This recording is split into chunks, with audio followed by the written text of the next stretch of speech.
naman natin, pakinggan naman natin yung ating mga kababayan dyan sa New Zealand kung gaano sila dami sumusuporta kay Tatay Duterte, no? At maraming salamat po sa mga ating mga kababayan dyan sa bahagi ng New Zealand. Ayan, tignan nyo ano yung ginawa nila doon kay BBM sa picture nila, sa sobrang galit nila kay BBM. Yun guys, panoorin ang video.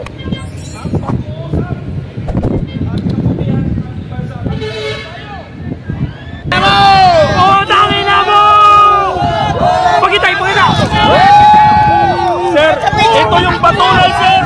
Ayaw na ng taong bayan sa'yo. Ito yung patunay. Shame on you! Shame on you!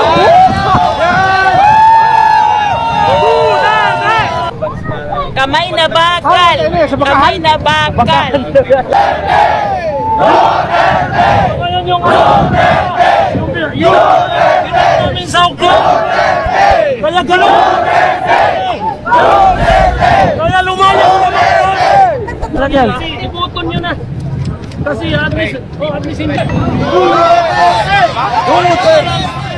Ang pagpupulong-pulong natin ngayon dito, pagpapakita ng suporta sa kay Duterte na hindi kakaibig, kumbaga. Pati na rin gagawin na natin yung kumpanya. Yung kumpanya nila, yung pagkampanya sa kanila. Kasi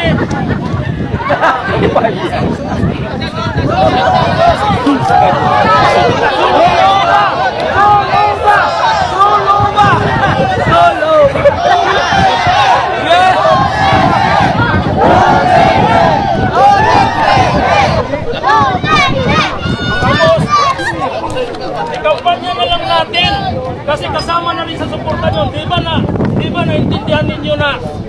Kaya anong dahilan kung bakit si Duterte pilit hinuli ng mga Marcos at saka ng mga tao? Pagdating sa kampanya, sa probinsya man sa Mindanao, kung saan sa Pilipinas, kasi oras ng kampanya ngayon.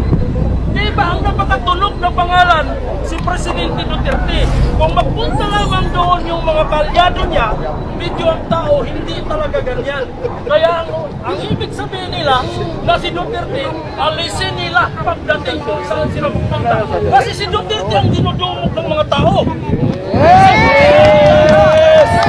Ngayon, wala si Duterte sa kampanya nila, yung mga tao mahina.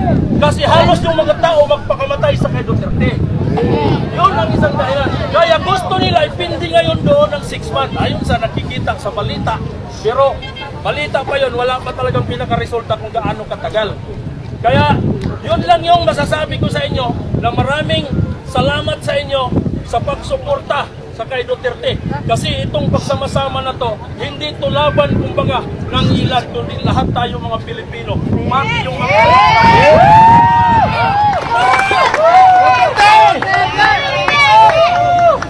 ako, araw-araw gabi tuwing umaga, nag-away na kami minsan ng asawa ko. Nag-isa!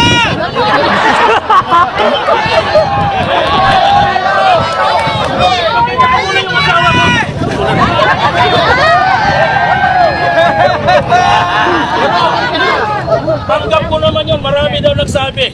Sabi niya kasi, bakit ka kasi nakikialam sa politiko na yan, na parang umaga-umaga pa, ikaw na nagputak dito sa bahay. Kasi inigising ko na lahat yung dahil kahit gabi, marami daw akong kalaban. Sabi na hindi ka nagkita. Ay, yung asawa niya, no? Tapos maraming banta sa iyo sa Pilipinas. Kasi kahit sa amin, taga Surigao po ako. Ako yung nag-vlog doon sa kay Barbers.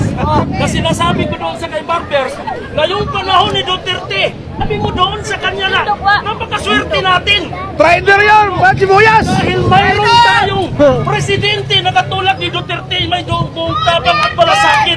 Yeah! Duterte! Duterte!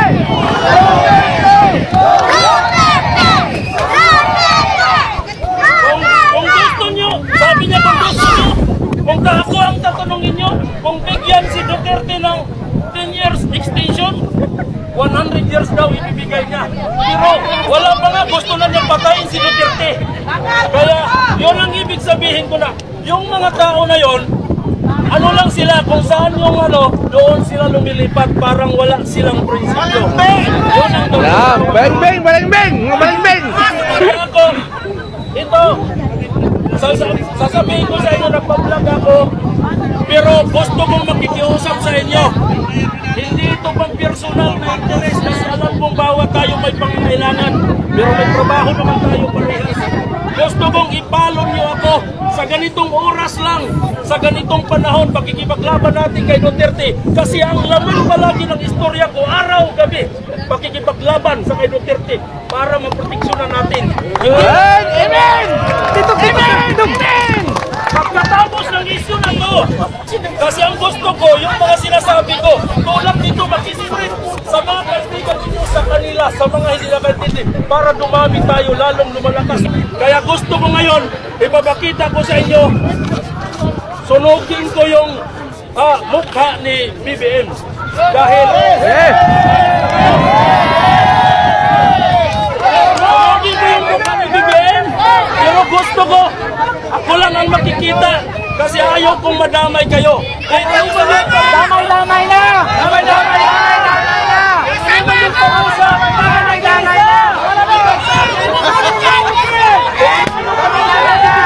Sunugin! Sunugin!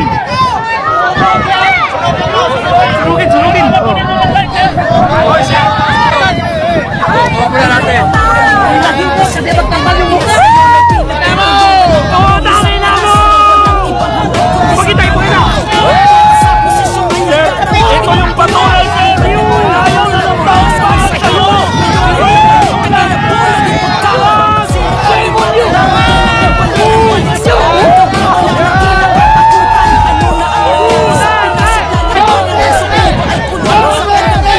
Pag-vlog ako, lahat ng comment ninyo, ibigay ko sa akin yung issue kasi yung iba hindi ko alam. Talagang babalasubasi natin sila.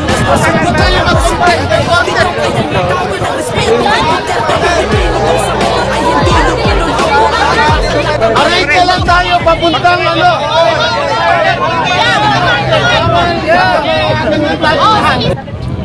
Pamagaling na naging presidente ng Pinas, ngayon ay pinagtutulungan ng kampo ni Satanas na walang ibang hangad kundi sa trono maupo. Para sa posisyon ay handa na makipagpuno. Nung kanyang panahon ay nagpangasa ng sagabal, ngayon ay pagkakabo naging pagkaman. Silang pangimatay lamang doon namin balingan, balik sa dating gawin, wala nang kinakatakutan. Ano na ang kasama sa pinasigla ng bayan, ang supliba ay kulungan sa kanyang pinaghirapan. Galit ba kayo pagkat siya'y masakit magsalita? O galit kayo kasi siya yung maraming nagawa? Nakilala ang Pinas ng sindiko ng presidente. Tinakayan ng kami ng respeto kay Duterte. Pilipino bang sa buo ay hindi nyo manuloko ang may kaya nagaway ang tunay.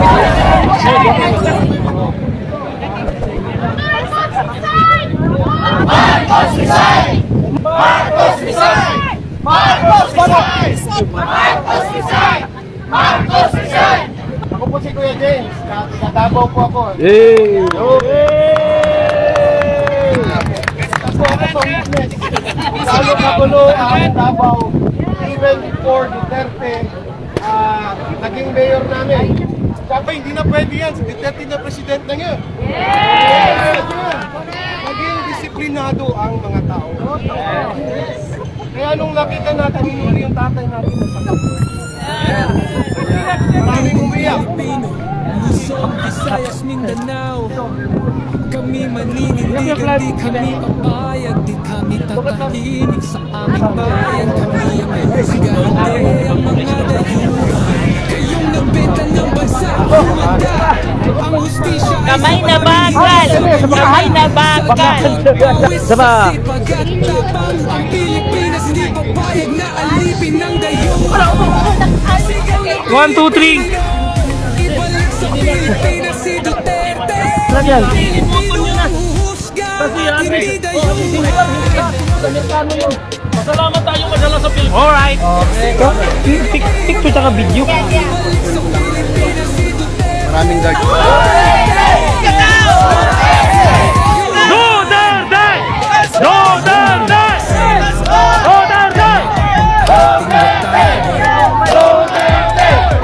Duterte! Shout out! Binabi ko Duterte ba?